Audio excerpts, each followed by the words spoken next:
Hello, everybody. Welcome to Talk Now Radio. This is your host, Royce the Redneck Radio Man, and I'm brought to you on Revolution Radio.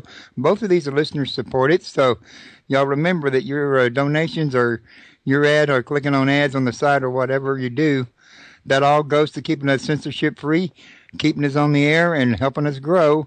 I know everybody's not able to help out a lot, but every little bit does help. I want to let everybody know before I start the show that I am down with pseudomonas pneumonia again. The doctor sent me home to treat myself with antibiotics at home, so I may have areas in here where I have a little trouble breathing, or I may have trouble about coughing. I'll try to mute it, so that means there may be times that y'all think I'm not here when I'm muting my speaker during a cough. I am here, and I'll be right in there if that does happen. Didn't want y'all to get hit by any surprises. Now, today I'm going to be talking to Chris Hardy. And if y'all look in the chat room, when I put down her name and title, her name is spelt wrong. It's spelled H-A-R-Y. It's H-A-R-D-Y. And that's Chris Hardy. And her book is DNA of the Gods, The Anunnaki Creation of Eve and the Alien Battle for Humanity, which, of course, is an ancient alien subject, an ancient mystery subject, one that's been written by several people. I have not had a chance to read her book yet. However, I have interviewed her before about previous books, and she does write some interesting material. So, Chris, how are you doing today? Oh, I'm doing very well. I'm at the last stage of my new book on putting consciousness at the origin of the universe. And it's a very, very fascinating time for me. So I'm doing very well, yes. Okay, now let's make sure I understood this correctly now. This putting consciousness at the beginning of the universe, that's an upcoming book or the most recent book? It's upcoming in the next 2 or 3 weeks. So that means I'm going to be bugging you to come back on my show in 2 or 3 weeks. I hope so, my dear. That sounds like a very interesting book, and I know there's a lot of people that would agree that consciousness had to be the origin of everything, and in all honesty, it only makes sense to me that if there was nothing there until God, and God is consciousness, well, what else could there have been at the origin?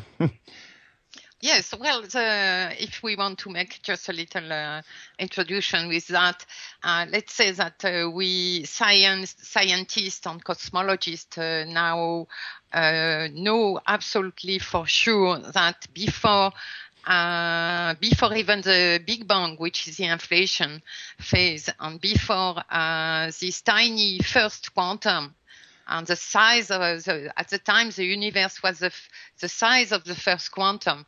Before that, we have neither particles, matter, space, and time. So what could it be if it is not information? So that's my line. And I've heard other people like Edgar Mitchell. I had a brain fart there. But he's mentioned in his Noetic Sciences the same thing, that the origin of everything is consciousness or information, which the two really kind of work hand in hand. Oh, of course, yes. So, you're in the boat with some big hitting people there with Edgar Mitchell. Yes, of course. I know some other people like Marilyn Schlitz, because I was also involved in parapsychological research. I did my thesis on parapsychology to get back to your theme in your talk show. So basically, I'm part of the parapsychological association, and I have been, of course, in touch with a lot of people working on consciousness. Oh, like that sounds very interesting. I mean, I hope you had those persons at your show. Oh, you mean the people at your place where you work with? No, I mean they are the people at Noetic Sciences. Right. Well, I've already had Edgar Mitchell on. Okay, that's not here at Revolution, but over at Paranormal Palace when I was broadcasting at Blog Talk. It's been like maybe 5 years or more since I've had Edgar Mitchell on. Okay, very nice. But I plan to have some more on. I'm going to be looking into it. I know a few people into it myself because I Well, I wanted to learn about it. It sounded like a very interesting concept, and it sounded like probably, in my opinion, the most feasible thing that really happened to how the universe really, or everything ever really began. At least to me, it seems that way. That's not to say I'm right necessarily. You are talking about psi phenomena, psi capacities, the capacities extended anomalous phenomena. No, I'm talking about the consciousness at the origin of the universe. Oh, okay. Yeah. I'm sorry, Yeah, I lost something in there, didn't I? They are totally linked together because if you imagine, as I do in this new theory, if you imagine that consciousness is a hyperdimension of the universe, then all the psi phenomena makes sense because we know perfectly well that psychic phenomena like precognition, telepathy, etc., they are operating beyond space and time. So we cannot give a sound account of those phenomena if we are just trying to frame them into our physics of matter. Right. We have to understand them through another framework, which is hyperdimensional, and everything makes sense at that point. Right, and that's one of the problems between science and the regular layman. Science only wants to accept what's academic. But I tell you what, we accidentally strayed from the original book we're working on right now. When you mentioned that topic, it caught my attention, and I just ran with it all of a sudden because it is so interesting. But before we start talking about the DNA of the gods, let me remind everybody that we are in Studio A. The number is 347-688-2902 if you want to call and ask questions, make comments, give an opinion, or whatever the case may be. I just ask that nobody try to talk over each other and that you show the same respect you'd want shown to you.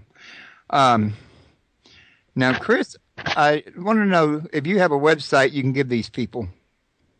Oh, yes. It's not a website. Websites are too old. It's a blog. So the blog is my name, then the name of my book, DNA of the Gods, and I will tell you. And then each little word has a dash in between. So it's Chris, C-H-R-I-S, dash H, dash Hardy, H-A-R-D-Y, dash DNA, dash of DNA, etc., of the gods, dot blogspot, in one word, like a blogspot, dot FR, like France. Okay, and I'm going to go to look for that blog so I can paste the thing in the chat room and make it easy for everybody. Yeah. Well, and in the meantime, why don't you tell us, a little something about yourself and what led you to this particular topic? It seems to me like last time I talked to you, if I remember correctly, we were talking about sacred numbers. And if I remember correctly, correct me if I'm wrong. And this time we're talking about DNA and the gods, and you got one coming up about consciousness at the origin of the universe. These are widely diverse subject matters, so I can't help but wondering, have you got your mind just kind of interested in a lot of different things here? Yes. Well, this is the way I am an independent researcher, and I started by getting into meditation when I was 18. And at that point, I had loads of different types of psi phenomena, perception, I would call them, especially the capacity to see the energy of consciousness, which is kind of not very well extant in the population. And for example, I am able to see the not only the aura, it's not so interesting, but I can see energy springing out of sacred monuments in all places on Earth. And things like that around sacred objects, I can see them, the glow changing with what's happening around, etc. So I had about 10 years of traveling all around the world, and especially in India, about 2.5 years. And I was learning in all kinds of different cultures, trying to understand their way of looking, their world vision, and the way they related to the earth and to the cosmic consciousness, to the sacred. And then I meanwhile I had before I left, I had done a mastery, and when I came back after 10 years, I started doing a doctoral thesis, and I went to the States because I wanted this doctoral thesis to be absolutely only on psi phenomena. And if I could not find a thesis director to do this kind of thesis, and I would not do a thesis. So all this, I ended up being working in a parapsychology lab in Princeton called Psychophysical Research Laboratories, that was at that time directed by Chuck Honorton, who was one of the two main researchers at that time in the field, and experimental researcher. Imagine. So that I had, and of course I also married with a researcher in parapsychology, and then basically I started developing my theory as soon as I was out of my thesis, a theory of consciousness based on grounded in cognitive sciences. And because this is my life aim, my life goal has always been to get the information about consciousness inside science, because science, as I could understand it, could also open our vision, our understanding, but could also be too dogmatic and become like blinkers to our own exploration of ourselves.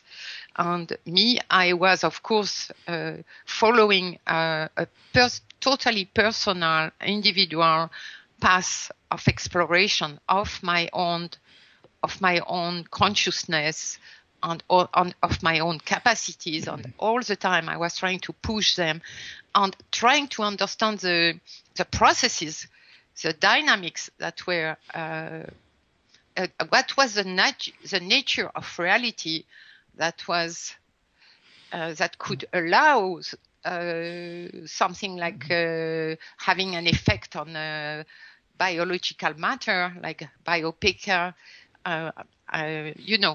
So what was the most interesting for me was to understand the nature of reality through the psi phenomena and the vision and the meditation vision that I could, and state, of course, I had a lot of high state of consciousness. So that was my path.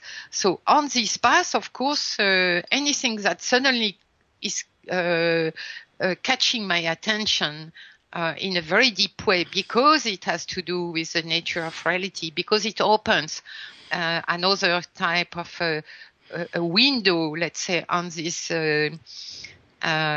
totally different reality, a level of reality, which now I know is the hyper dimension of consciousness. I call it semantic dimension, or SIG, SYG, SIG dimension. Okay. So it's all. So I had this book on the sacred network, on the megalith, because at one point, like in 2011, at Inner Traditions, the Sacred Network, it's called. And I had this Chris H. Hardy. So you can find it on Amazon. And basically this book, The Sacred Network, was where I have put all the vision I had that were giving me some information about the energy flows into sacred sites and sacred buildings and how they were connected together, and also the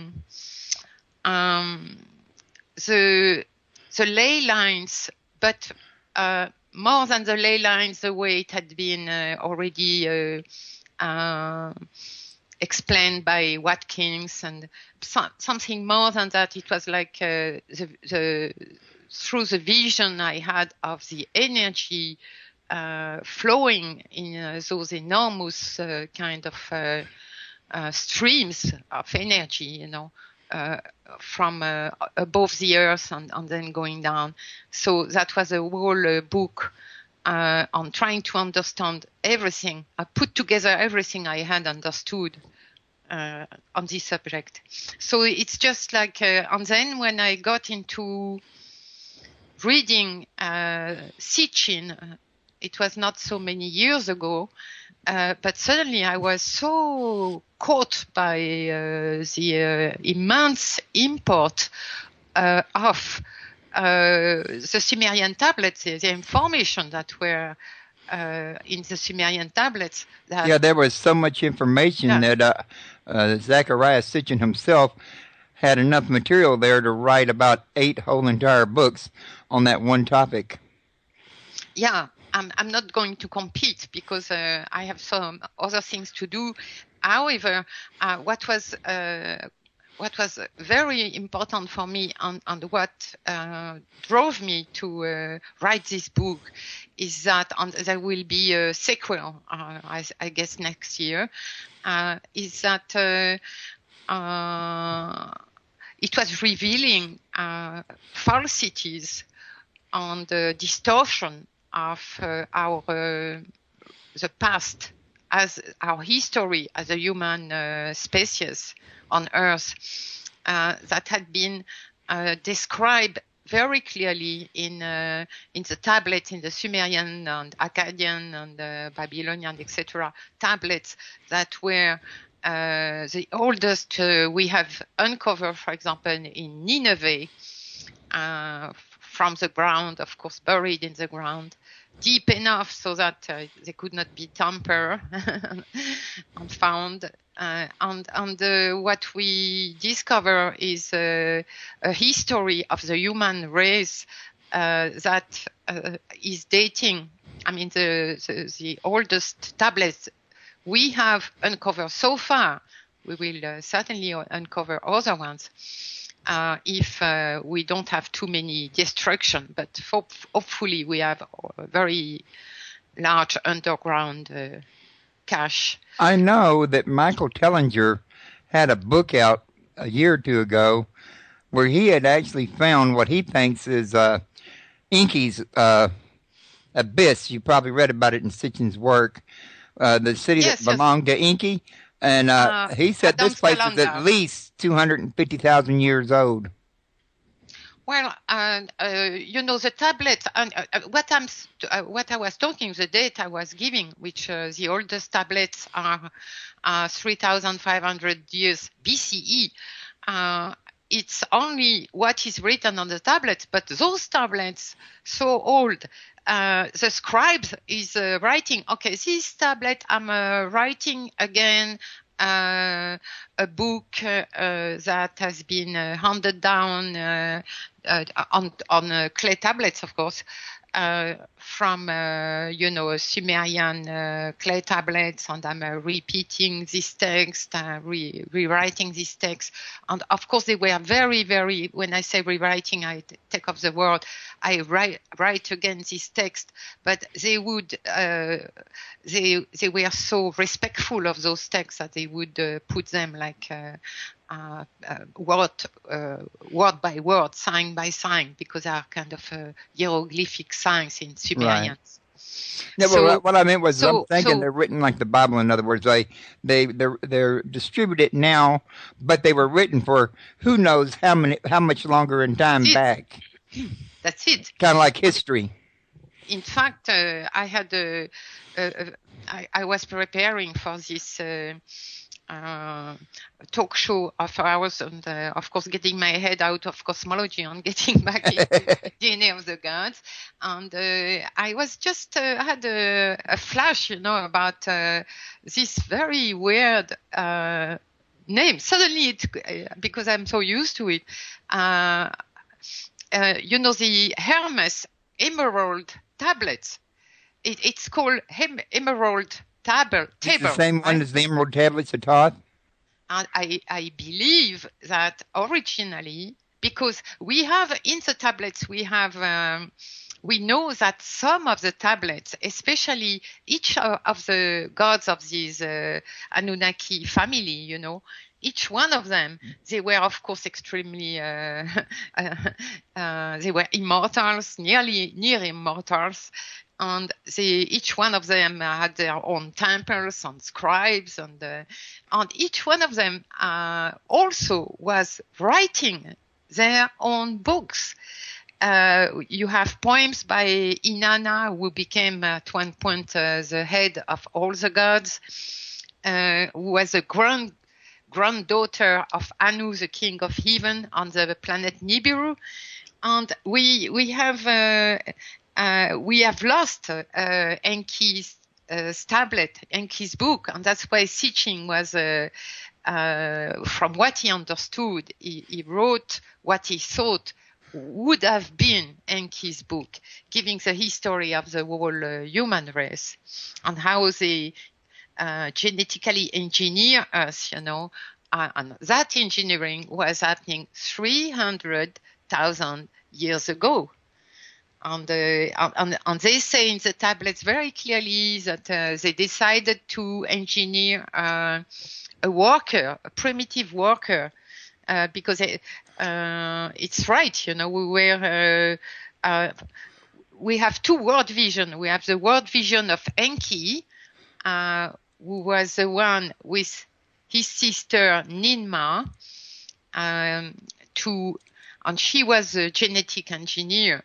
And she was the one to create the human race out of their own DNA and the DNA of a biped that they found in the jungles of Africa. And then, but Enki was working with, Ninmah was working with Enki. Enki was the head of the science, the matter science and the engineering science, while Ninmah was the head scientist in all life sciences. And she was the one to bring the crops and start the farming on Earth. And she came after Enki, but she was the one to have done absolutely everything in terms of agriculture and farming and especially the genetic engineering of the human race. And they had many, many trials before Ninmah suddenly reached the point where the human being, that earthling she had created, because of course they were human themselves, if not we would not have their DNA, I would imagine, I figure that we have about 95% of our genomes that is similar, and only 5% is in their genome was totally alien. And in fact, it's interesting, they found some giants, I don't remember where, and they were able to make extract, their DNA and to find it. Well, and they found, and they found that it had only 5%. They were really aliens, and yet they had only 5% of their DNA that was not like us. Well, I was going to say that it seems to me like if you stop and think about it, we know that the Ra factor comes from the Ruiz monkey, so it's an animal gene, kind of like the biped monster, or not monster, but human you were mentioning earlier that they mix their own DNA with. But here we also have type O that is RA negative. So it seems to me like there would still be a extraterrestrial race amongst us, or we wouldn't have O negative because originally if we were the bipeds, we'd all be the ones that's positive. In other words. Well, you are losing me in this information I don't have. Okay. I trust what you are saying. I at the same time, what happened, what is said clearly in the tablets is that Ninmah and Enki were not satisfied with the first trials. We have to understand that this experiment, genetic experiment to bring out a viable earthling took place over something like more than several 100,000 of years. So it's, and especially given the fact also that we had to be carried by Anunnaki mothers that were inseminated with a new hybrid ovum, they had, Ninmah had produced. And in order for us to be able to be able to learn, and to talk, and to have to be a civilized, what they call in the tablet, a civilized man, human, I mean. And so all the time we see in the tablet that as when they get to this civilized human, which is Adamu, at that point the Enki, so they clone Adamu to have the workers that the governor of Earth wanted, as a slave species. But Enki's and Ninmah aims were totally different from that of the Assembly of the Gods and Enki and Enlil, who wanted to have only slaves and workers, Enki and Ninmah and Hermes, one son of Enki, they wanted absolutely to, they understood that their own Anunnaki, Nibirian race, and especially the Anunnaki on Earth, those who came down from Nibiru to Earth, Anunnaki, they were going to be extinct at one point because they had, first of all, on their Nibiru planet, they had a very grave, dramatic problem with their ozone layers, and they were trying to spray gold ions in their upper atmosphere, just as we are now trying to spray aluminum ions to kind of seal, the ozone holes that we have in our upper atmosphere. And so basically what happened is that as soon as the first woman was engineered after Adamu, which was also each time Ninmah would upgrade, would bring a greater perfection to the human being, all the way to Noah, who was that they decided was a perfect human being, and they did not. But each time, that now there were women, and the first woman, and then the clones of the first woman. Then Enki was making love with them, and to again bring more of their Anunnaki genes into the Earthling genome. So at the same time, Ninmah was doing that in genetic engineering, and Enki was doing that the natural way, we would say. And we ended up having more and more Nibirian human genes inside our own genome, That's why I get to the figure that we are 90%. Because, yeah. Okay, now, you indicated that the actual, though, DNA mutation was with Eve, that she was the first start of humanity. Is that correct, or did I misunderstand? Oh yes, definitely. Because I mean, the first man was Adam, and the first woman was Eve. In the Sumerian tablet, she is called Tiamat. And Tiamat and Adamu, as soon as they were like I don't know 12 years old or something, 10 years old, they were. And the governor, because this happened, the genetic engineering happened in fact in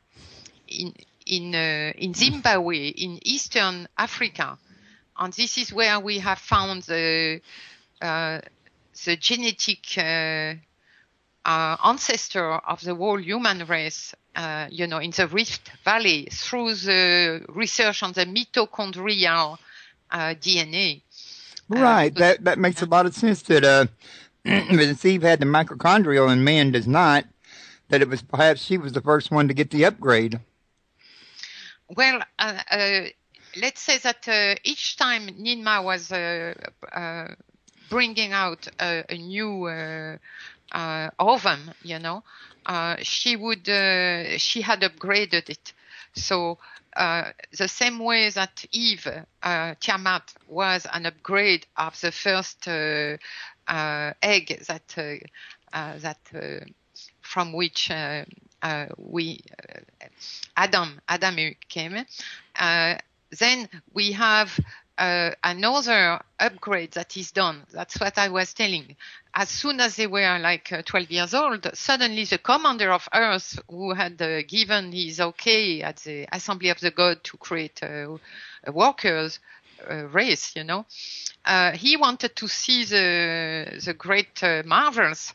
And so he called for them for Enki and Ninmah to bring the couple, because Adamu and Tiamat were already a prepubere kids, no? And so that's how we ended up in Sumer, in the Garden of Eden, so to speak, because Eden in Sumerian means Sumer. It means the valley between the two rivers in Mesopotamia. So yes, in order for the couple to be received in Sumer, Enlil had a garden a garden was prepared, and in this garden he had put the two trees that he was inheriting as we would say royal emblems, but at the same time they were more than emblems. They were of kinship. They were also like in some shamanistic shaman cultures, they were tree gods. And so he had the father Anu, god of heaven, on Nibiru, and we remain always on Nibiru. He had those two tree gods in his garden, and we have a beautiful depiction from cylinders. They were making clay or metal cylinders. And we have this depiction, and we see Anu on his throne, and he has each side of him. He has the tree of knowing one side, and the tree of immortality, the tree of life, the other side. And this is very strange because you have those exact same name in the tablets, the tree of knowing and the tree of immortality. At the same time, and they said at the assembly that they were okay to that Ninmah would engineer a species of workers, the Lulu, but they said they would not give this species immortality. So that's a part of the 5% that is still totally different. And what happened in this depiction, this absolutely wonderful depiction, is that it's totally shamanic. It's like you have each of the three has a human head, and one is definitely male, and the other one definitely female. And they are making offerings to the king of heaven, Anu. And the offering of one is a cup of the water of immortality, the water of life, and the other one is offering the tree of knowing is very essentially linked to the DNA in a way that even with my own wild imagination, because I did not tell you, but I'm also writing science fiction to try to move on fathom, even further all these discoveries. But I cannot understand exactly how they were linking the DNA and the upgrade in the DNA with a tree or the fruit of the tree of knowing. But this is in the tablets and in the depiction. For example, we have a depiction where we see the scene in the Garden of Eden. And of Could course, it perhaps be an allegorical language? Sorry, say that again. When they called it these trees, do you think they were just speaking allegorically? No, that's it. It's not. If it was only an allegory or an emblem or a symbol, no, it's more than that, because we have to shift to the tree of immortality to understand the tree of knowing. And not the difference is that in the Sumerian tablet, they are called the tree of knowing. And of course, Enlil was going to have the two before the death of his father. It's interesting. But they are not called the tree of knowing good and evil. This has been totally added in the book. In the Sumer, we have the tree of knowing and a very, very enigmatic connection to the DNA and the upgrade in DNA. So, because our understanding of the DNA is totally still now totally materialistic, and we imagine it's like a program, where so on growth with AI programs and all that. A little less now, but it's like, we imagine that it's totally deterministic, that you have this little code, and it's like to be like a program, you are going to get a little being. It's not like that. And so let's move and shift to the tree of knowing, to the tree of immortality, to understand the other one.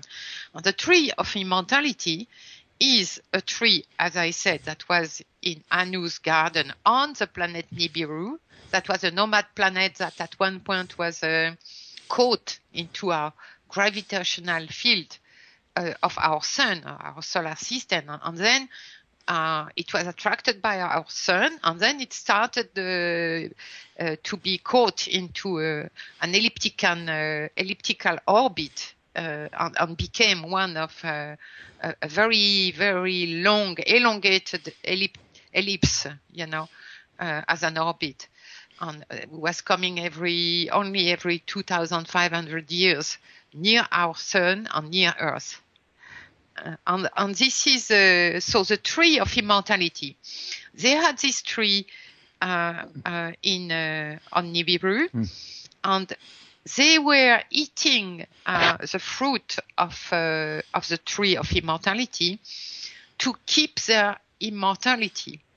And they were making, and you have all the legend you find them in so many cultures where you have the water of immortality or the elixir of immortality, like You have it in the Scandinavian religions, you know. You have it in, of course, in Hinduism with the ambrosia you have very, very specific, the soma, you know. You have very specific scriptures in Hinduism and in Vedic religion. That was before the Hinduism. And you have this soma, you have wars between the gods that were very strange, because in the Hindu pantheon of gods, you know, you have the gods from one side, and the other side are the devils, you know. But what is very, very strange is that they tell us in the scripture that they were cousins. They were just brothers and cousins, and they were just enemy, two different parts of one big family.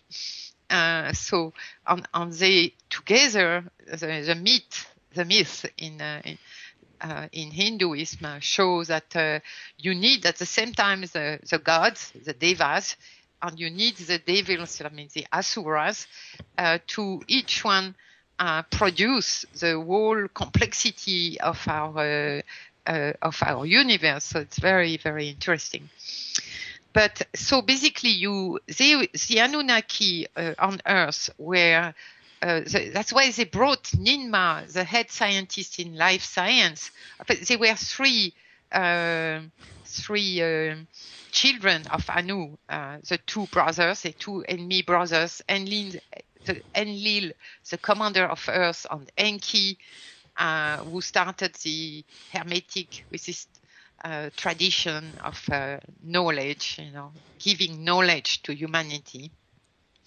And Ninmah, the sister, was, as I said, the head scientist in life science. And so basically what they bring, as they absolutely need this water of immortality and the fruit of immortality, of the tree of immortality, they bring Ninmah very quickly to Earth, so that she can bring the seeds of the tree, the two trees, knowing and immortality, and she started immediately to produce the ambrosia, you know, the elixir of immortality. They were using it at each meal, both the fruit and the ambrosia, the liquid. So they actually had to continue eating this. The immortality was not something you could eat once and it stay with you forever. It had to be maintained, in other words. I would say that it's a half truth.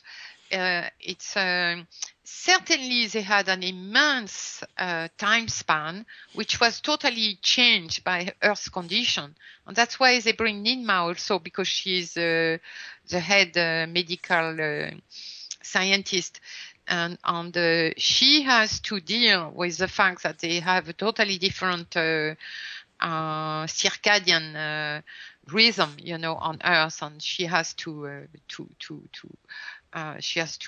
cure them and find ways to stabilize them, and so they lost an immense part of their own immortal time, near immortal time, when they came to Earth. Which makes that when they were going, the tablet says that when they were going, one of them was going back to Nibiru to see their father or grandfather or whatever. The son was looking older than the father. So they kept. So at the same time, they had this immortality in their own genes, because they were very careful. It's very clearly marked that they are not going to give us the genes of the essence of life that correspond to immortality. Okay. But this is also very interesting. We can speak about that again. But to finish on this topic, so at the same time, they had to eat, but it was more like keeping in shape than keeping their immortality. Okay, I got you now. I would say. Okay. For example, there is a passage of the tablets that is very interesting. Is when at one point, Adamu and Tiamat had. It's not Adamu and Tiamat. It's Tiamat. At one point, they had children, and the names are shifting in the tablets to another couple that is called Adapa. Voilà, Adapa and Titi, the woman, and Adapa is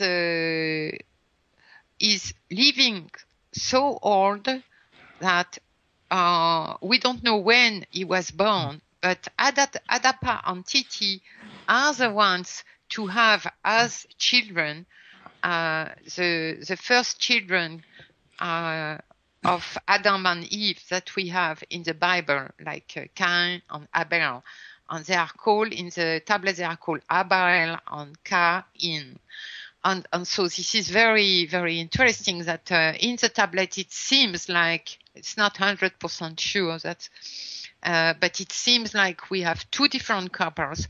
The one that was born in Africa and then brought in the Eden, and when they had a new upgrade, a genetic upgrade on their adolescent bodies, while living, Hermes was the one to do a genetic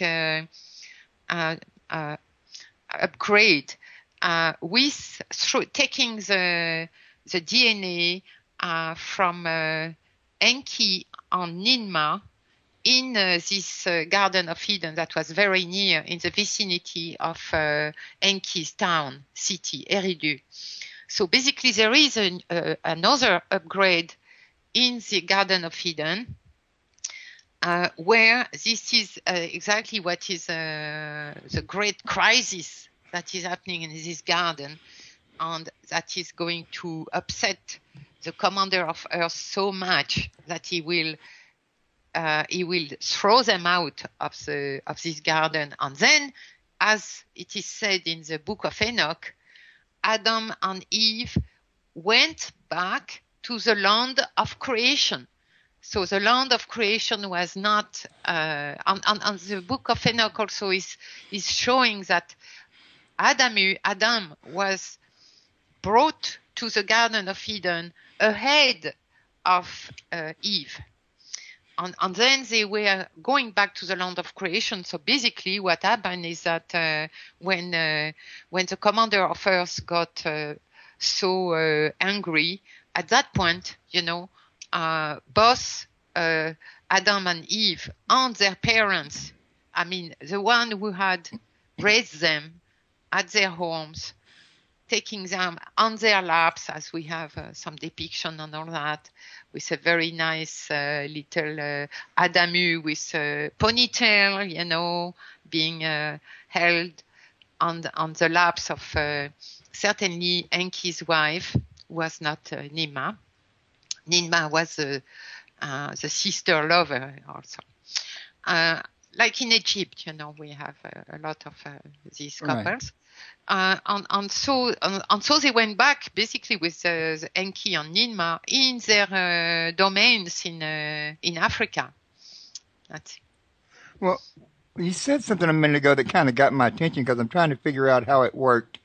If I understood you correctly, you were saying that Enoch was actually taken to Eden before Adam and Eve, but how could that be if Enoch was not born until after Adam and Eve? No, it's not this way. It's maybe I was not. Ninmah is a scientist, okay? Right. Eve in the tablet is called Tiamat, and Adamu. Adamu was the first one the male was the first one to be accepted as a very interesting human being able to be taught language and all the skills, like writing and thinking and calculating and everything. And they were given an incredible knowledge, like the science of the gods, by Enki, and even Anu did that. And so Adam is the first one to be born 300,000 years ago. And then seven clones at least of Adamu are immediately engineered and put to work in the gold mines that were not at the same place. They were at the tip of Africa, where the Adam's calendar, around the Adam's calendar, and all those ruins that Tellinger is talking about very nicely. And while the Ninmah laboratory, genetic laboratory, was in Zimbabwe, in the Rift Valley, around the Rift Valley. The Rift Valley is very, very long. And so then, after the cloning of Adamu, and they had already workers working in the mine, and then the commander of Earth will come and abduct the workers that had, of course, multiplied, and take them to Sumer to work as slaves, basically. But meanwhile, Ninmah is keep working on now a female, and she bring out a female, while this female is, of course, an upgrade of the first ovum of Adamu. And this is Tiamat. I hate to do this to you, Chris, but that's the break time music coming in. Very nice. Okay, we'll take up where we left off that when we come back from break. Chris, try to help me remember where we're at so I don't lose our place. We'll be back in a few, folks. Okay, everybody, we're back now. And Chris, I hate to do this to you, but I need to ask you to hold your place just a moment or two longer here, because while we're in break, we had a question come up in chat. I want to forget to ask you here. Yeah. It was Zaphod was asking, is this Samaria the origins of the Bible? Oh, yes, definitely. We have so many different events that were part of the history of the Anunnaki on Earth. I mean, I repeat that the Anunnaki were the sons and daughters, and then Nibirians, the sons and daughters of the king of heaven in Nibiru. Heaven meaning Nibiru in Anu, and they came down to earth, and Anunnaki means those who came down from heaven to earth. And so we had this race of people that was a human race, and at the same time coming from another planet that was caught in our solar system. And the history of what happened along the generation, because they were, as I said, near immortals. So we have the history of the wars and the struggle that they were fighting against each other continuously along the millennia, on the tens of millennia. And they were at the time now that humanity had grown and had populated the earth. The human population, the earthling population, was in the region of one of these god or goddesses from the royal family, because only the royals had the permission to have their own temples and to be the king and queens of a whole region. The region could be an empire like the Sumerian Empire, Sumerian Akkadian Empire, that was headed by the goddess Inanna, who was a great grandfather of King Anu in Nibiru. And so we have on those tablets, as I said, there were copies of copies of copies along the the time frame, and we have the depiction of many events that we find in the Bible, slightly differently exposed and recorded, but there are so many similarities. Alors, among the similarities, for example, the story of the deluge, the story of the Tower of Babel, which was nothing less than Marduk's temple in Babylon, that he tried again and again to rebuild, and because I will get back to the Babel Tower because it's very interesting. We had very historically, we have the whole lines of at the moment they gave the kingship to of the certain towns, to Earthling. At that point, we have the lines of kings and queens for each city, and each the node, let's say, of their empire was shifting in time, in long time frame, from one city to another one, from Agad when it was built in Anna's town, and or Erech at the very beginning, etc. And so we cannot doubt the historical ground, because we can make out the history of the Sumerian and Akkadian Empire only through those tablets on the king list, what is called the king list. And so apart from the deluge and the Babel Tower, we have also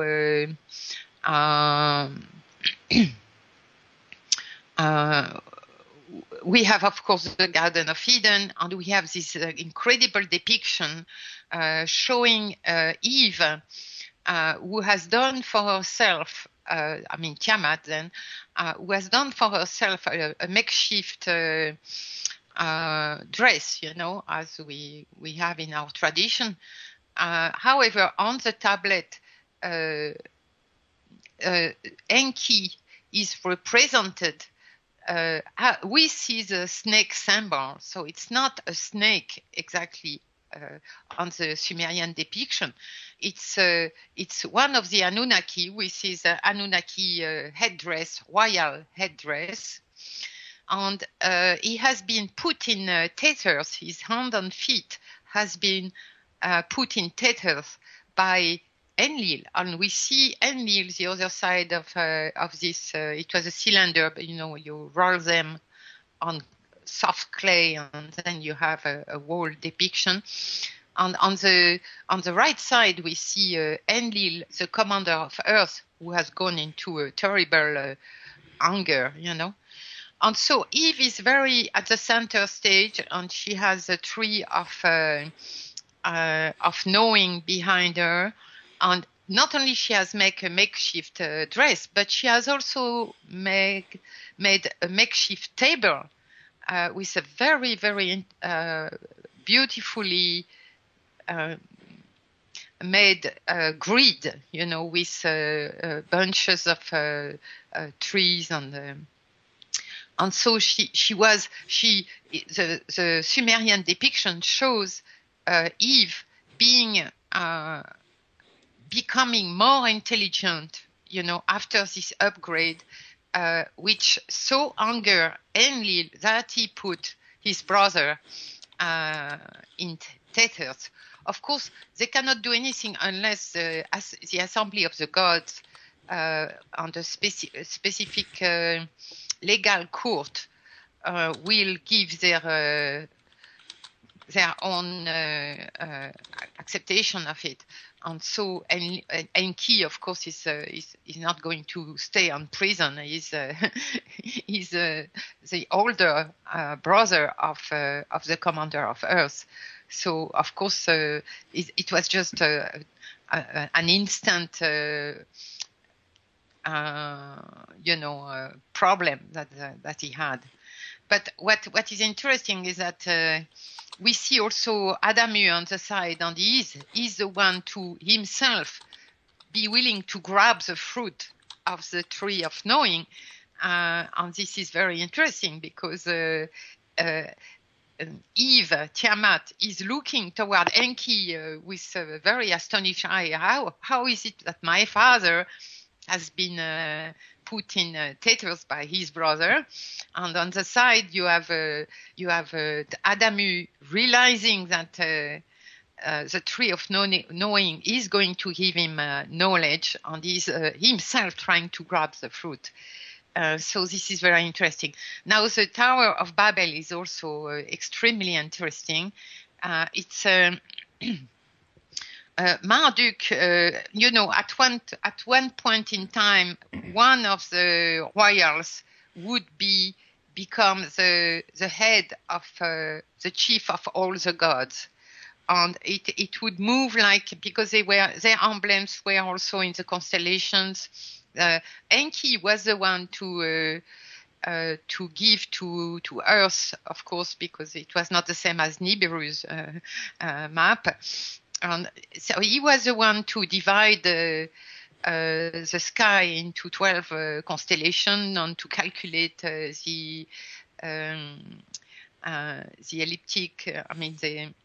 The 300. He was the one to make the 360 degrees that we still use today on 12 constellations. He was the one to draw the constellations in the sky, and that were the same ones that were going to be after in Egypt. But Egypt was Enki's domain. Africa was Enki's domain at large, Africa at large. And then he was the one, Enki, to start the Egyptian civilization. So, of course, we have the same constellation in Egypt with very slight differences. They had the lion, they had the cancer, everything. And so one god at one point, or one goddess, one daughter or granddaughter, whatever, or son or grandson, would be the head of the gods. But because the line of heritage went by Enlil, his clan and his family was constantly put in front and given privilege to be the head of the gods. And meanwhile, the first son of Enki, who was Marduk, Marduk, also known as, he will become Ahura Mazda, the god of the Persians. And Marduk was not given at no point this what was called the Enlilship, meaning the one with the emperor on earth, the king of earth, so to speak. And he was not given that, while it was going all the way to even the granddaughter of Enlil, Inanna. And still he had not had his turn.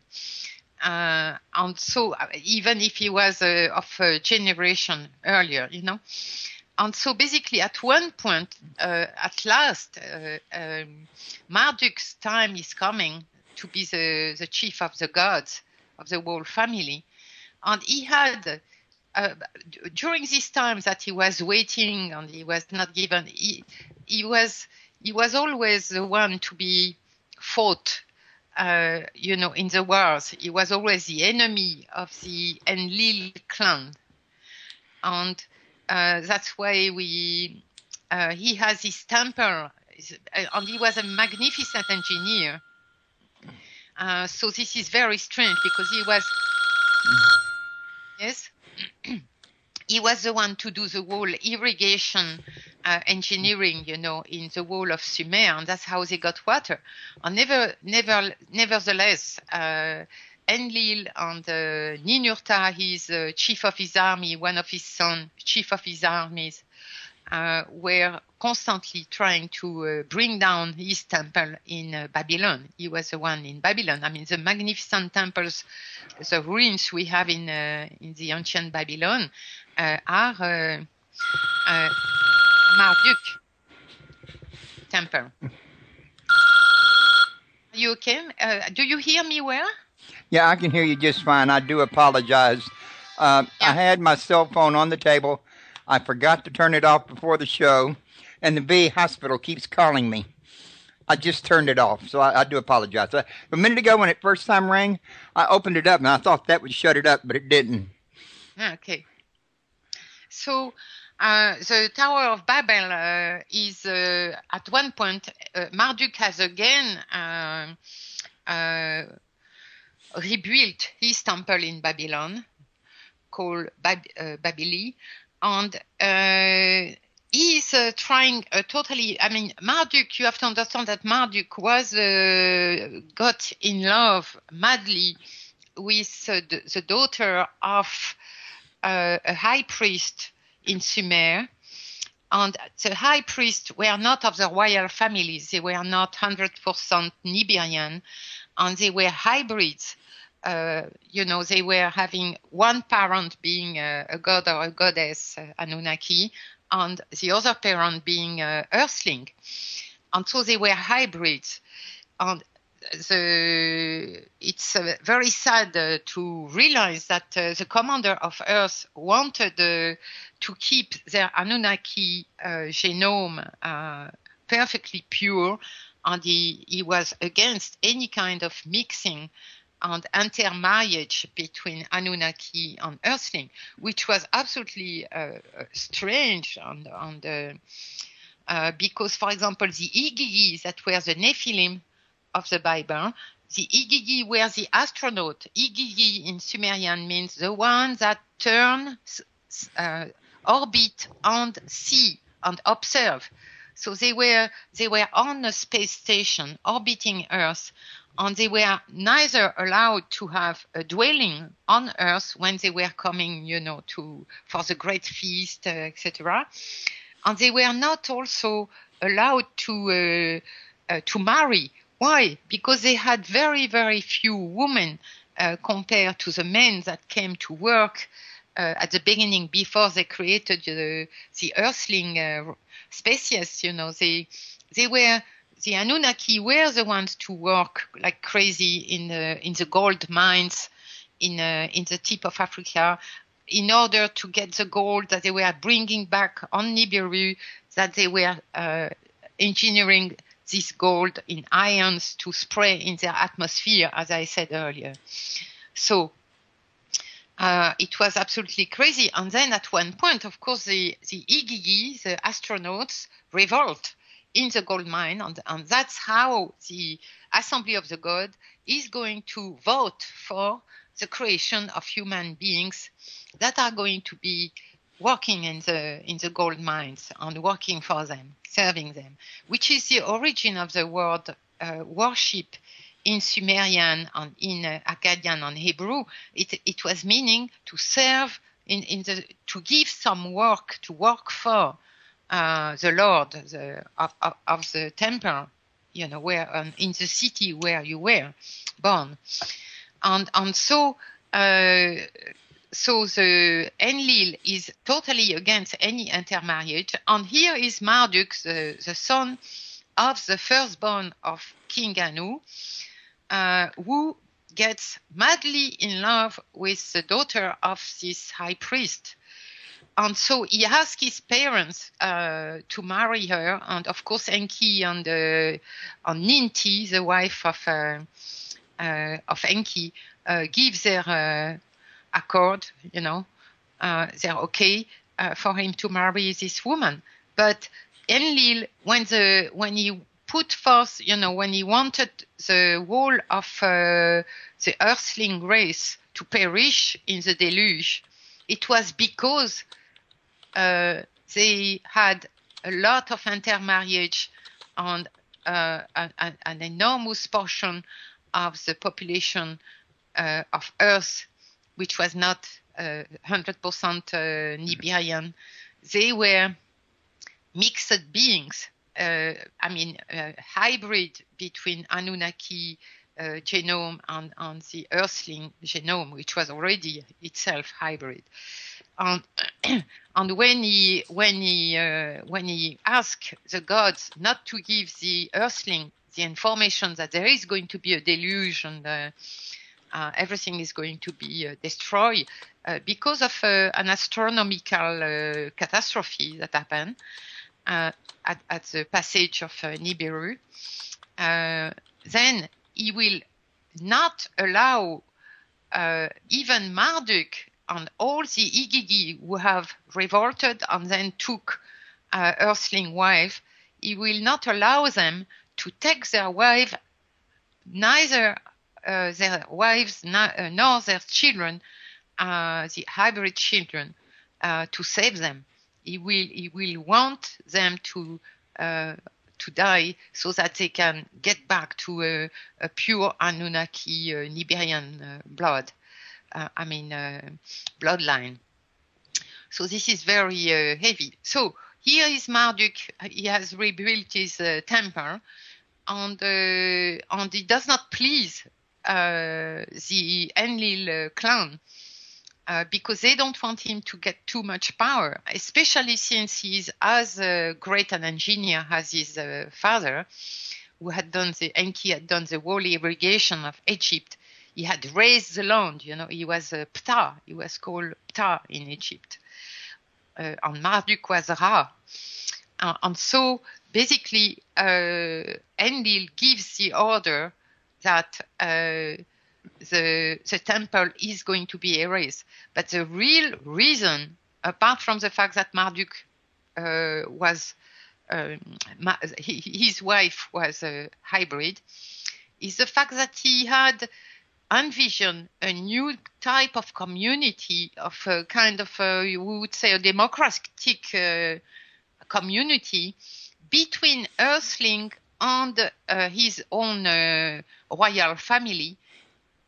Inside this temple, you have to understand that the temple was like a city, and the city around was part of the land and the domain of the temple. And so he started the first community of brotherhood community, where it says in the tablet very clearly where the knowledge is going to be basically belonging to everybody, will be shared very totally between the powerful one and the less powerful one, So between the Anunnaki and the Earthling. And so that's why the Enki's temple, his tower, where he had also a link to the Nibirian planet, he had his own plane and everything, like all they all had. So this is the real story of the Tower of Babel in the tablets. Very, very interesting. It sounds very interesting, and it sounds like you've really gone in depth about like you've read the actual text yourself from the time the clay tablets yourself, almost like you knew how to translate them, or you went to a website that had them translated. No, I'm sorry to correct you, but and I totally trusted Sitchin, who had done the work in 40 or 50 years, and he was the one to correct the translation from earlier translators that were not willing to imagine even that a very ancient civilization could have such a sophisticated science, So they were translating all kind of stupidly, all kind of terms like, the names of their rocket ships and the names of their planes and everything. Right. I remember that he talked about the word name and how it actually meant Shem in Sumerian, and that in Sumerian that stood for rocket ship. Yeah, absolutely. Yeah, on the first translation, as you said, was the name of somebody, like like his family name or something. And it was making absolutely no sense. I mean, it's true that when sometimes when you are reading poems on the Egyptian hieroglyph being translated on the, especially Sumerian on Akkadian tablets, you see that it's not making sense. There is something wrong. And that's where Sitchin was at the same time a Bible expert in Israel and a Mesopotamian, Middle Eastern language, ancient language expert. You know, he was the one to correct, because he understood that they had this incredible science. And when they were talking about mixing the essence of life of their own species with the essence of life of a biped, and that they said that the soul which has ripened, I quote, the soul which has ripened in a god will be bound to the flesh, you know, forever. It's not, those are the words, but not in the right order. They were really talking essence of life, really meant DNA, you know. So then anything spiritually, consciously wise has to interact with the DNA to join it as one, doesn't it? Or am I misunderstanding? Say that again. I'm just thinking that that consciousness or spirit has to interact with DNA at some point in order to be a part of the whole, doesn't it?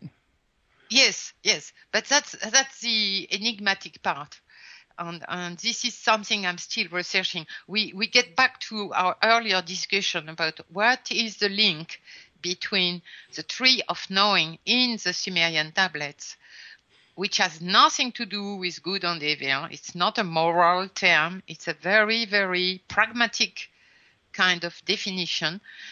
What has it to do with the DNA and the upgrade in the Eden, the upgrade that were done on Adamu and Tiamat, Adam and Eve, while they were kids.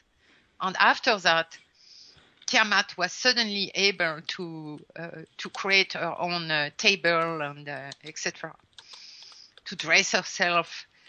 Not that she was not dressed in Africa. We have the depiction with Adamu with a ponytail. I mean, they were dressed by their parents because they were raised. They understood that they had to raise the first earthling as if they were their own kids, Anunnaki kids, in order for them to get to the kind of sophisticated intelligence and skills that they wanted the human being to have. I mean, Enki and Ninmah wanted the human being to have, and Hermes, the son of Enki.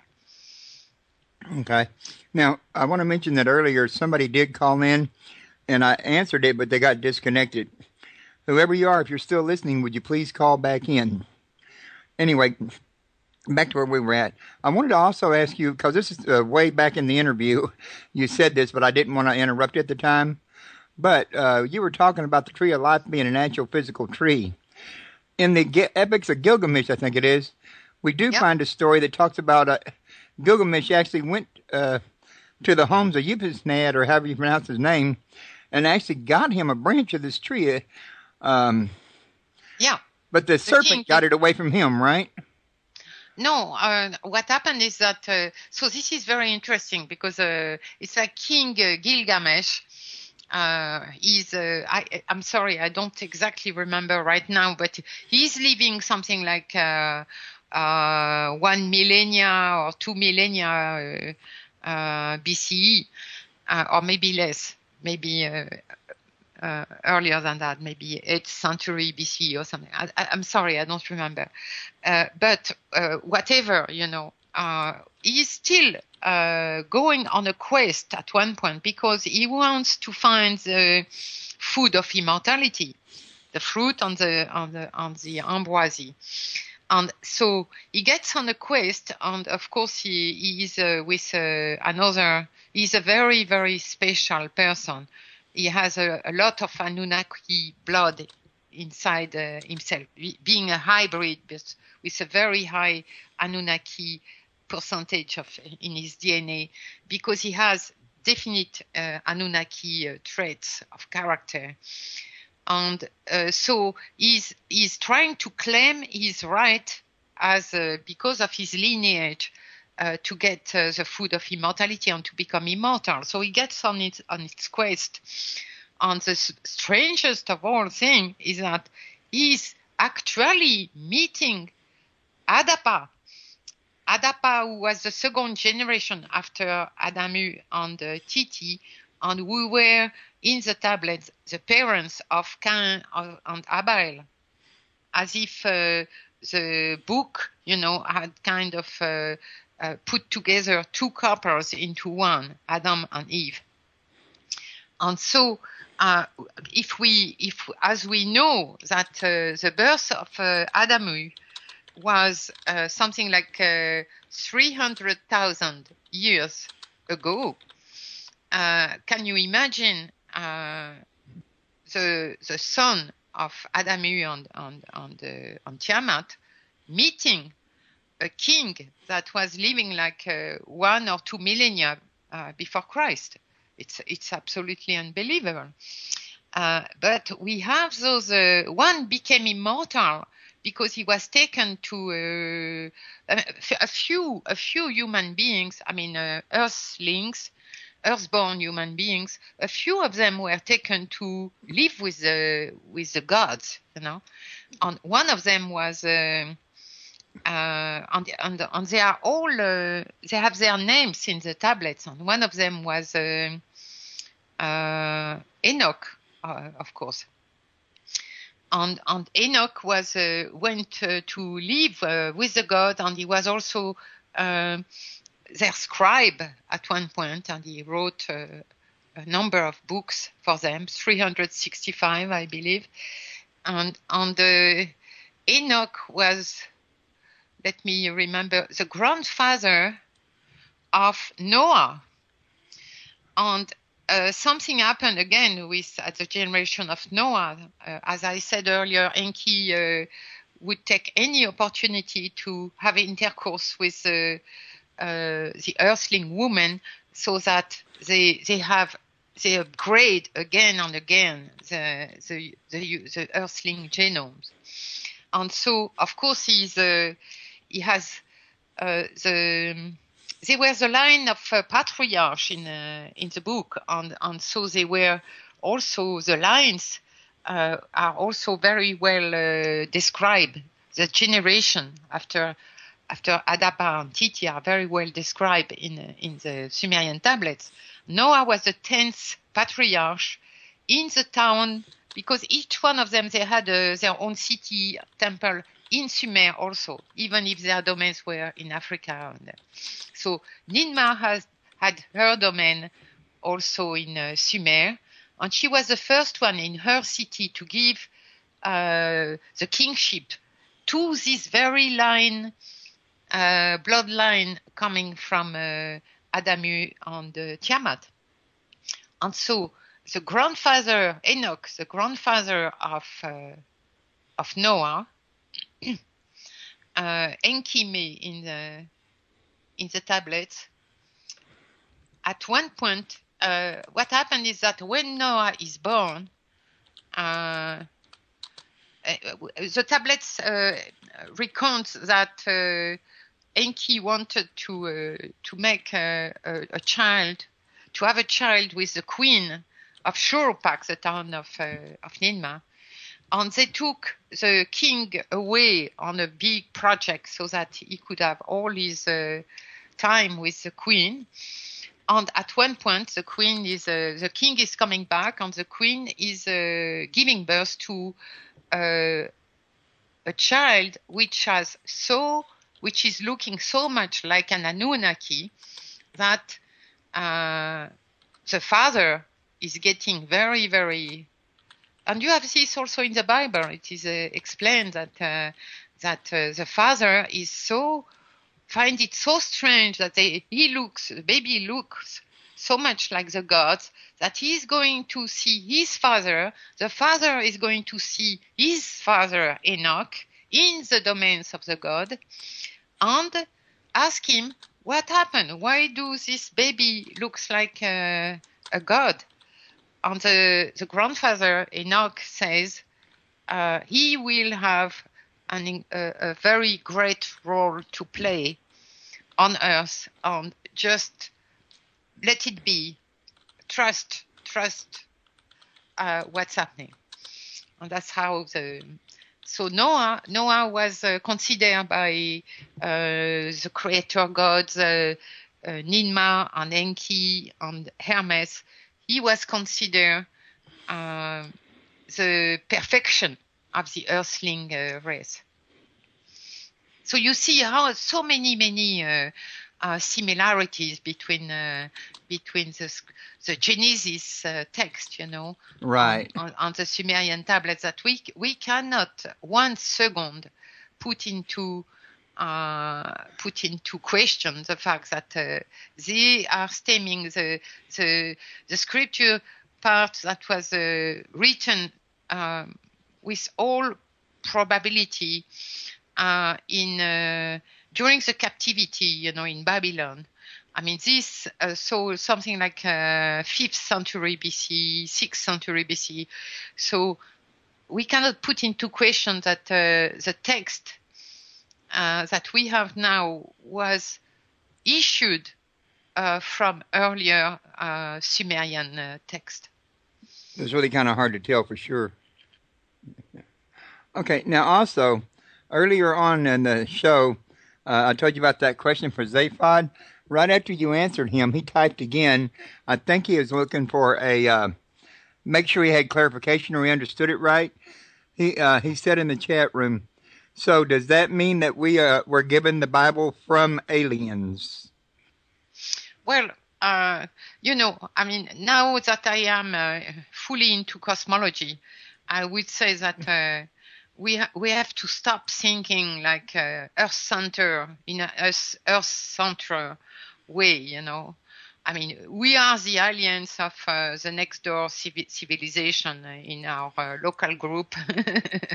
You understand what I mean? We are all aliens. I mean, the Earthborn, the life on Earth was seeded from nebulae. We found the precursor of the DNA in one giant nebula cloud that is nearing the black hole, the central black hole of our galaxy, in Centaurus A. So it's like we have the precursor molecules of the DNA. So life is everywhere. I mean, we have a lot of physicists who have understood, and astrophysicists who have understood that life was everywhere and was seeded by the hypernova, by when they explode. So that's it. Supernova, when they explode, they seed life everywhere. The precursor of life. But then, if it is falling it's like a seed falling on a perfect piece of land, of soil, and starting to grow. Okay. So yes, I mean, this is why it's practically certain that the human species is extant in the cosmos. It's absolutely evident. But it is as well certain that we have all kinds of different kind of intelligent species. Us, we were like a biped that evolved already from an ape. I don't put this into question 1 second, because this was a biped part of our genome is coming from the natural evolution of the ape. Do you know that some scientists have been able to calculate that if we were taking the natural mutation in a DNA, for example, the natural evolution of species, on Earth, we would be something like 1 billion years earlier than we are now. That's the evolution we have gotten now in terms of our organism, biological organism. So it's like something, they know that something happened that quickened the evolution of this evolution from the ape into the first hominid. Because the biped that Enki found was the Homo erectus. The dates are corresponding perfectly well. Homo erectus was on Earth since 1.9 billion years. And suddenly it started, the species started its mutation. So natural mutation is happening only starting 400,000 years ago. And it finishes its mutation into the Homo sapiens 200,000 years ago. And in the tablets, the birth of Adamu is exactly in the middle, 300,000 years ago. So it has to be the Homo erectus that were chosen by Ninmah and Enki to be the biped, giving the indigenous DNA, the Earth, the planet Earth DNA, the part of the hybrid new race. Everything we find in science along the decades, Well, you find it in science, but science don't like to admit to it. Sorry? I said you find this information in science or in academics, however you wish to term it, but it's been my finding they don't usually like to talk about it a lot. Well, no, they have to. For example, the fact that we trace the first Eve in the Rift Valley in Africa, and it happens to be the Abzu in the Sumerian tablet. This is Abzu. It's not exactly sure where it was, but we know it was Africa. So that's perfectly okay. Yeah, they will talk about that. Yeah. I'm talking about they won't talk about the extraterrestrial end of it. Well, of course, but we at one point, the human beings, we have to shift to. We have to go beyond the materialistic and reductionist science. We cannot keep going like that. We are going to kill Earth and ourselves if we keep going with such a blind science, right. With such blinkers. So we have to get our responsibilities and to search for knowledge and to put the dots on the I, so to speak, and to And then we have to move beyond, and because again we find too many. For example, in the Babylonian on the Sumerian tablets, you had description of the planets on their color, on their texture, and etc. And they even gave the information that when they were, attracted in our solar system, being a nomad planet, like 10 years ago, we did not know they were more nomad planets than planets attached to a solar system. And the nomad planets, they are circling around, they are orbiting the center of the galaxy, believe it or not, wherever they are. And they even have atmospheres. They are able to have atmospheres. So, of course, 10 years ago, it was impossible to imagine that one planet, would suddenly be attracted in our solar system and start circling around. But now we know it's possible.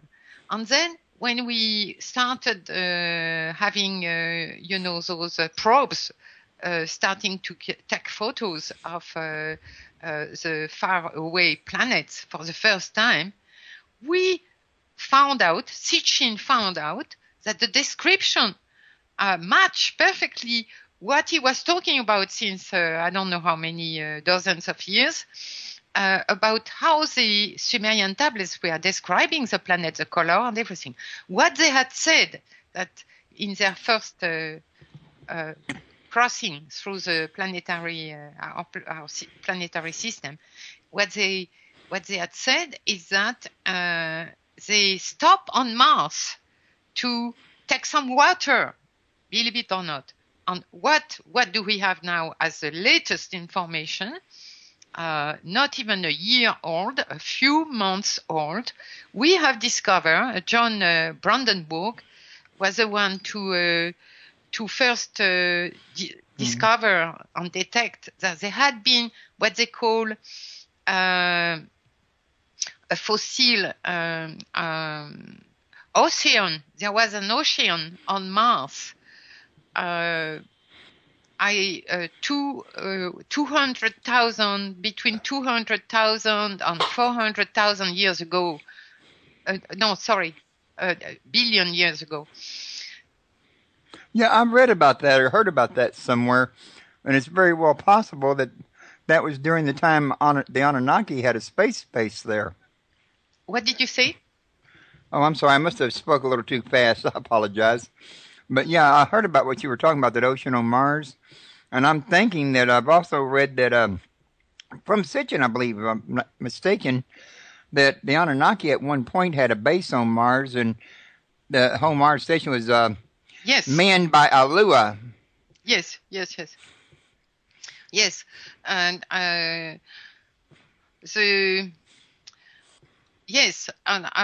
but it was especially what was very important was the fact that they were describing that they stopped specifically on Mars to take some water. Of course, they established a base there because we know they had also a space base on Mars with the Igigi, the astronaut I was talking earlier, and they also had an orbiting space station, around Earth, because when they understood that at one point Nibiru was going to come too near Earth, so Enlil proposed to the Anunnaki, but not their wife and children, as I said earlier. They proposed to the Anunnaki that were on Earth. And as they knew there would be an enormous tsunami and a deluge, and everything was going to be destroyed.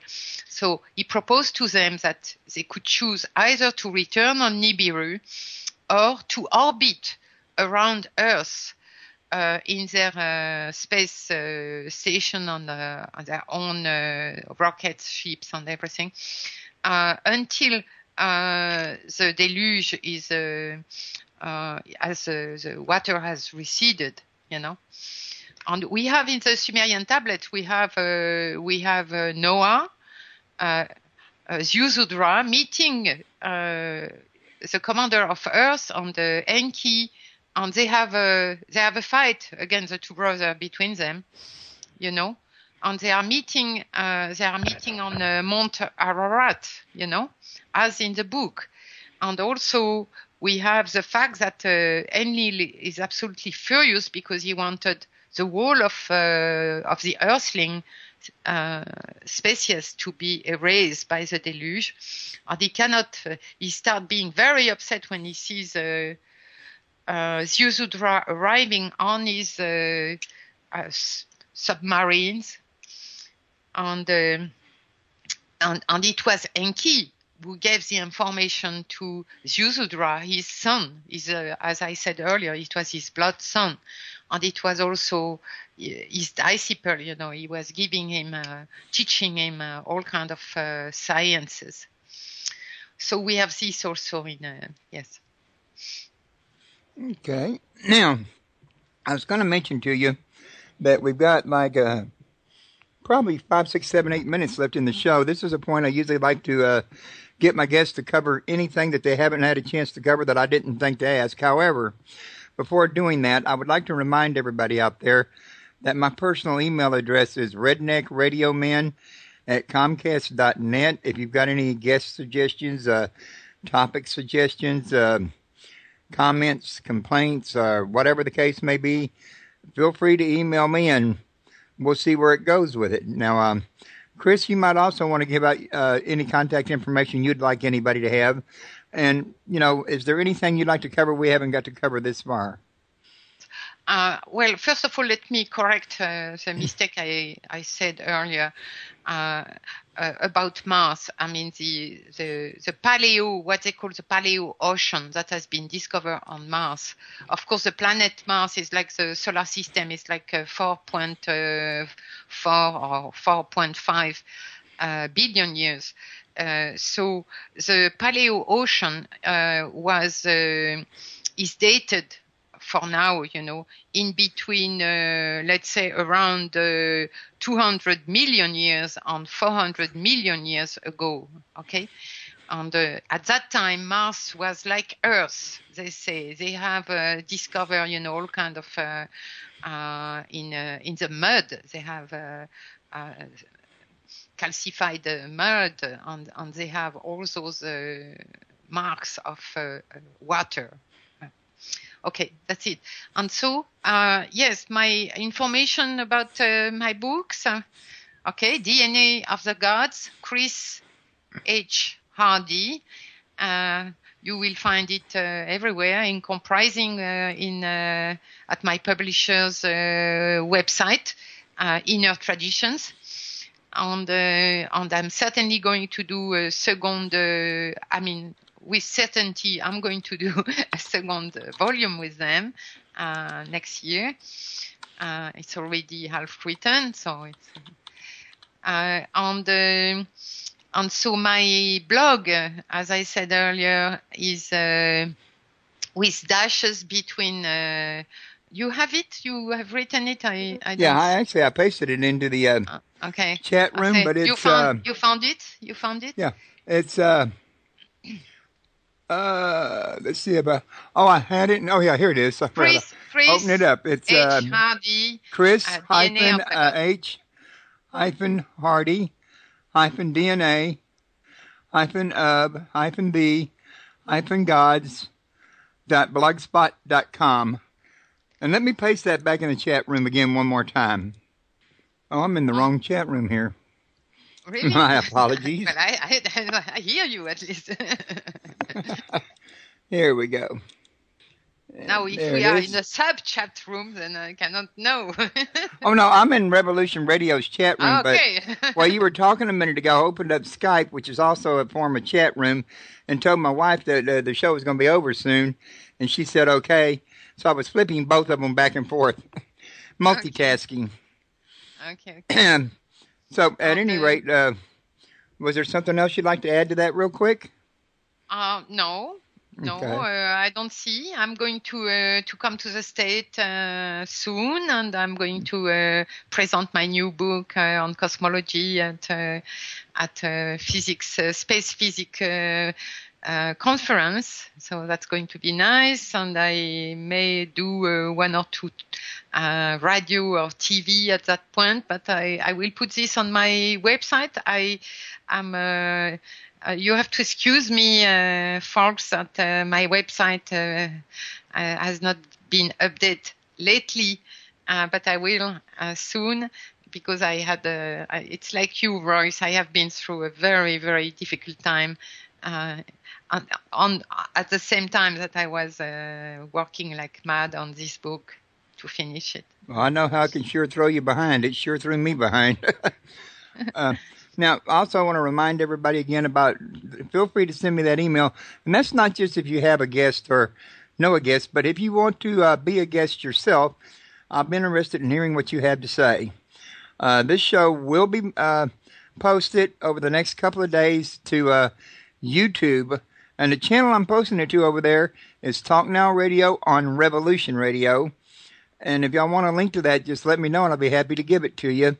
And like I said, probably will be a couple of days. I have to wait for it to get posted over here to this archive. Then I have to download it and add pictures to it and turn it into a video, then upload it over there. But it should be ready over the next 2 or 3 days. Other than that, come and see me next Thursday. We're going to be talking to Anthony Sanchez. The topic's going to be UFO Highway, and Ghost Apps. So he's got two different topics. And in fact, his topic about UFO Highway covers some of the material that me and Chris have been talking about today. Other than that, I can't think of much of anything I have left to add to this other than ask you guys to bear with me. I know I've been sick an awful lot. It can't be helped since the Ninmah has colonized inside my body. They keep activating. I am working on methods of getting them cleared out, both through the medical district and through holistic healings. I'm working on getting clear lungs and colloidal silver and stuff like that to try to clear this up and help me out with it. But these things do take time. So, and because some of the stuff don't even work after you do try it. So, y'all be patient and bear with me. And don't forget that Talk Now Radio or Revolution Radio, either one, won't survive for long or can't stay censorship free for long if we don't have the support of the listeners. The only way we'll be able to stay on there after that is advertising companies. And when you get an advertising company pay you, they can pull funds on you if you don't talk about what they want you to talk about or don't shut up when they want you to shut up. So just bear that in mind. With that, I'm going to leave you folks to the next host. Y'all have a good weekend or good golf or good tea or whatever makes you happy, as Marvin Zindler might say. Y'all be good now.